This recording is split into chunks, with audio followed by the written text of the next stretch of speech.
Imagine this.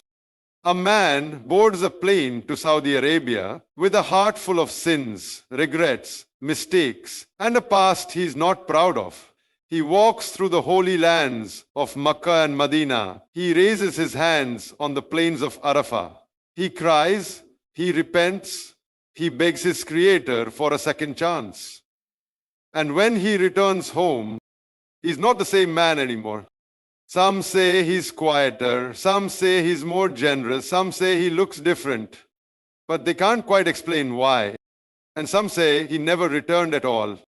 What if I told you that science now supports this change, that a journey we often see as just religious ritual is actually transforming human behavior, rewiring the brain, and reshaping destinies in ways scientists never imagined? Stay with me. Because in this speech, we're going to explore what really happens to a person who goes on Hajj and why the one who leaves is never the one who comes back. This is not just motivation. This is transformation. This is truth. This will shock you. Let me know if you'd like a version tailored for a particular tone, emotional, dramatic, soft, formal, etc.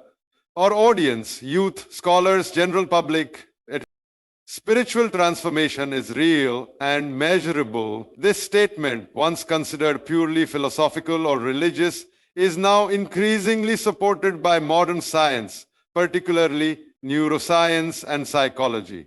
For centuries, religious journeys like Hajj have been described as life-changing, soul-transforming events. But in the 21st century, scientists have developed the tools and methodologies to observe and quantify how such profound experiences affect the human brain, behavior, emotions, and identity. In the case of Hajj, the transformation that pilgrims report upon returning home is not just anecdotal. It aligns closely with what scientific evidence now reveals about the nature of spiritual experience and its impact on the human system. The human brain is an adaptable, constantly evolving structure. It contains approximately 86 billion neurons, forming trillions of connections. These neural networks are shaped by every thought, every emotion, and every experience.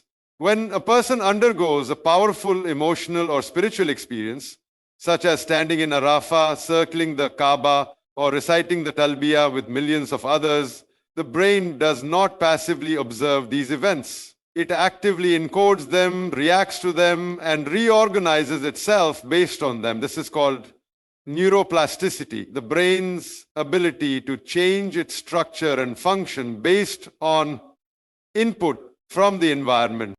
Studies using functional MRI, FMCF, have shown that acts of spiritual devotion activate specific regions of the brain. For example, the medial prefrontal cortex, associated with empathy and moral reasoning, becomes more active during prayer and meditative states. The anterior cingulate cortex, involved in attention regulation and emotional processing, is also significantly stimulated. These areas are critical for the development of compassion, patience, self-reflection, and emotional stability, all traits that are widely reported in people who return from Hajj. Pilgrims often say they feel more centered, less reactive, more connected to others, and more forgiving. Science tells us these are not just feelings. They are the result of measurable changes in brain activity and connectivity. Moreover, dopamine and serotonin, the so-called happiness and peace neurotransmitters, are released in higher amounts during spiritual experiences.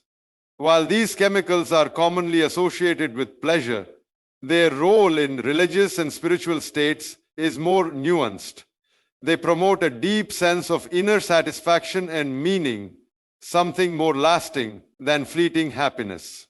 This ties into the subjective reports of many Hajj returnees, who describe a newfound sense of purpose, direction, and tranquility that persists long after they return to their normal lives. These aren't just mood changes, they are neurochemical shifts that contribute to long-term emotional resilience.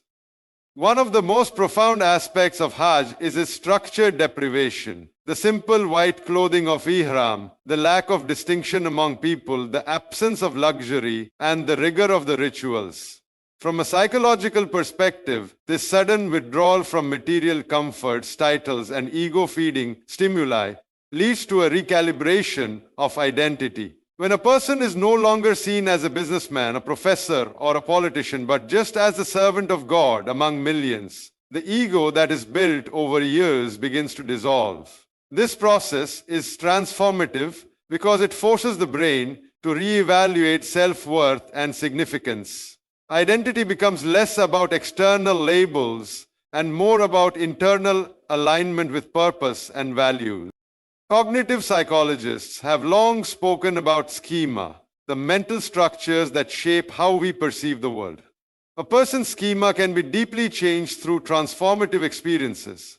In the case of Hajj, a person's schema regarding wealth, status, time, relationships, and even life and death undergoes rapid transformation. Many pilgrims report that after witnessing death in Mina, illness in Muzdalifah, or the overwhelming magnitude of humanity in Tawaf, their view of life changes permanently. These aren't mere shifts in perspective. They are rewiring events capable of altering cognitive processing at a fundamental level. Another remarkable element of Hajj is the collective nature of the experience. Millions of people moving, praying, and supplicating together has a psychological effect that individual worship often does not produce. Psychologists call this collective effervescence, a term coined by Emil Durkheim to describe the heightened sense of energy and connection people feel when participating in a group ritual. In such states, the brain produces oxytocin, the hormone associated with bonding, trust, and empathy. The result is a profound sense of unity, humility, and oneness with others, regardless of language, race, or nationality. These feelings leave an imprint on the brain's limbic system, the emotional center, and make it more likely that the individual will continue to act in a more community-oriented and compassionate manner after returning. Stress is another factor where spiritual transformation during Hajj becomes measurable. Chronic stress leads to high levels of cortisol, which damages memory, increases anxiety, and weakens the immune system. Studies have shown that regular prayer, meditation, and spiritual focus, all of which occur intensively during Hajj, significantly reduce cortisol levels. Pilgrims often describe Hajj as the most exhausting yet peaceful journey. This paradox is explained by the simultaneous physical strain and emotional release that occur. When suppressed emotions are finally expressed through tears, prayers, and deep reflection, the nervous system resets. The result is a kind of emotional detox that provides not only psychological clarity, but physical rejuvenation as well. There is also the element of moral recalibration. Neuroscientific studies have discovered that when individuals engage in reflective practices like asking forgiveness, repenting for wrongdoings, or recommitting to ethical behavior, the dorsolateral prefrontal cortex becomes active. This part of the brain is responsible for high-level thinking, including moral judgment and long-term planning. During Hajj, when people are consistently reflecting on their past, seeking forgiveness, and vowing to lead better lives, this part of the brain becomes more engaged. It is as if the mind itself is rewiring its moral compass. Hence, it is no surprise that many returnees abandon unethical business practices, improve their family relationships, and become more socially responsible. Their brain has learned, not just intellectually but biologically, to prioritize a different set of values. Sleep science also offers fascinating insight. Most people don't sleep much during Hajj, yet they return feeling rested and energized. This might seem contradictory, but it highlights the body's incredible response to spiritual purpose. When the mind is aligned with something meaningful, and when a person operates in a state of submission and sincerity, the parasympathetic nervous system activates, reducing fatigue even under physically demanding circumstances. Moreover, the disrupted sleep cycles and exposure to natural light during Hajj often lead to a resetting of the circadian rhythm, resulting in better sleep quality once the person returns home. Another biological mechanism worth noting is the activation of the vagus nerve. This nerve is key to the parasympathetic nervous system. It controls rest, digestion, and emotional regulation. Practices that involve chanting, deep breathing, humility, and emotional vulnerability, all of which are deeply embedded in the Hajj rituals, stimulate this nerve. A healthy vagus nerve correlates with higher resilience, reduced anxiety, and greater emotional control. Therefore, it is not just poetic when someone says, "I came back from Hajj a calmer person." It is neurologically accurate. Memory encoding is yet another layer of this transformation. Emotionally significant events are more likely to be remembered long term. Because Hajj is emotionally intense, the memories formed during this time are deeply etched into long term memory, serving as a source of guidance and reflection for years, even decades. This is supported by the hippocampus, the part of the brain responsible for forming memories, which becomes more active during emotionally charged experiences. That is why even elderly people can recall their Hajj with striking clarity decades after performing it. Lastly, the transformation of values is perhaps the most significant yet intangible outcome. After Hajj, people often describe a shift in what they care about. Money loses its grip. Fame becomes unappealing. Serving others, living simply, and seeking spiritual growth become more important. This is the hallmark of deep, lasting neural change. When the reward system of the brain is recalibrated, the brain's nucleus accumbens, which processes reward, shifts its pattern of activation. Instead of being excited by material gains, it becomes more sensitive to spiritual satisfaction and moral behavior. In psychological terms, this is called intrinsic motivation, doing what is right because it feels right, not for external reward. All these scientific observations point toward a single reality. The transformation people undergo during Hajj is not a myth, not a coincidence, and not simply cultural. It is neurobiological, psychological, emotional, and spiritual, and it is measurable.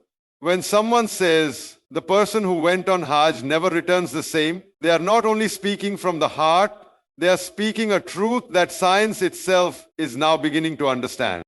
The second keynote, which states that over 85% of Hajj returnees display significant lasting behavioral changes, is both a religious observation and a psychological reality supported by research. This key point emphasizes that the journey of Hajj is not merely a ritualistic trip or a religious tourism experience. It is a powerful catalyst for human transformation. Pilgrims who embark on this sacred journey often return with more than just photographs or souvenirs. They come back with changed attitudes, behaviors, habits, and priorities. What makes this transformation particularly compelling is that it is not temporary or emotionally impulsive. Instead, it has been observed to be long-lasting, suggesting that something deep and foundational within the individual shifts during the Hajj experience. Researchers in behavioral psychology and social sciences have taken interest in this phenomenon and conducted multiple studies to measure the before and after effect of Hajj on individual behavior. In one study conducted by a prominent university in the Middle East, participants were surveyed at 3 intervals: before Hajj, immediately after returning, and 6 months later. The results showed a consistent pattern. Over 85% of participants exhibited sustained changes in key aspects of their behavior. These included reduced aggression, improved honesty, more charitable behavior, better family relationships, and stronger commitment to ethical living. These are not small changes. They represent shifts in core behaviors that define a person's character and moral conduct. One of the most common behavioral shifts reported by Hajj returnees is a decline in materialism. Before Hajj, many people are deeply entangled in the pursuit of wealth, status, or worldly recognition. However, after witnessing the simplicity of the Ihram, the equality among pilgrims, and the sheer magnitude of humanity all focused on one creator, their attachment to material possessions often weakens. People have shared that after returning from Hajj, the desire to buy luxurious items or compete with others in financial matters simply fades. This is not because they lose interest in living well, but because their definition of success and meaning changes.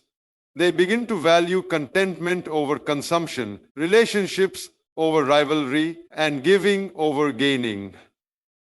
Another behavior that commonly transforms is truthfulness. It has been noted that many Hajj returnees become extremely conscious about honesty in their dealings. In business, they start avoiding deception or unethical practices, even if it costs them profit. In their personal lives, they become more careful with promises, more sincere in speech, and more straightforward in communication. This shift is largely due to the introspection that occurs during Hajj, where pilgrims repeatedly ask for forgiveness for past sins and resolve to live in a way that pleases their Creator. When one has stood on the plains of Arafah, begged for mercy, and promised to reform, those promises are not easily broken after returning. Anger management is another area where changes are commonly observed. People who previously struggled with temper issues often report that after Hajj, they find themselves more patient and less reactive. The rituals of Hajj teach endurance in the face of discomfort. Long walks, heat, crowds, delays, and physical exhaustion all demand tolerance. The spiritual focus of Hajj instills humility and reminds the individual that they are not the center of the universe. This realization leads to reduced entitlement and a softer response to provocations. As a result, returnees tend to engage in fewer conflicts, show greater forgiveness, and exhibit more self-control in stressful situations. Family life is also positively affected. Many people return from Hajj with a renewed sense of responsibility towards their spouses, children, and parents. They begin to prioritize family prayers, spend more quality time together, and work to resolve long-standing disputes.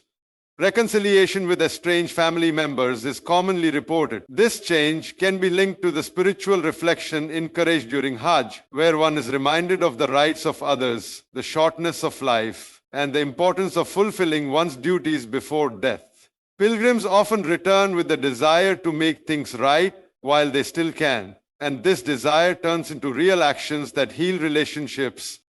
Furthermore, an increase in charitable behavior is frequently observed. Pilgrims become more generous, not only in giving money, but also in giving time, attention, and kindness. Witnessing poverty, diversity, and the struggles of fellow Muslims from around the world opens their hearts. The Hajj experience shows them that they are part of a global ummah and that their blessings come with responsibility. Many return and begin supporting orphans, funding wells, or helping the needy in their local communities, and they do so consistently, not as a one-time gesture of emotion, but as a lifestyle change. This consistent and lasting behavioral change in over 85% of Hajj returnees reveals that the experience acts as a reset button on the moral compass of an individual. The rituals, prayers, hardships, and reflections of Hajj combine to create an intense environment for self-evaluation and spiritual growth. Once a person sees themselves and the world through the lens of Hajj, they cannot go back to their old ways without feeling a deep inner contradiction. It is this internal shift, the spiritual awakening, that becomes the engine behind visible, enduring changes in behavior. My dear brothers and sisters in humanity, what we have explored today is not just a story of a religious journey. It is the story of a soul returning to its true essence. When we say a person who goes on Hajj does not return, we are not speaking of physical disappearance. We are speaking of spiritual rebirth. Science, psychology, and personal testimony all agree. Hajj transforms people. It rewires the brain, softens the heart, corrects the character, and renews the purpose of life. It humbles the arrogant, awakens the heedless, heals the broken, and connects the lost back to their Creator. This transformation is not magic. It is the result of divine design and spiritual sincerity. From the plains of Arafah to the symbolic stoning of the devil, every ritual is a step in shedding the layers of ego, sin, and distraction. The person who returns from Hajj may look the same, but they are no longer the same.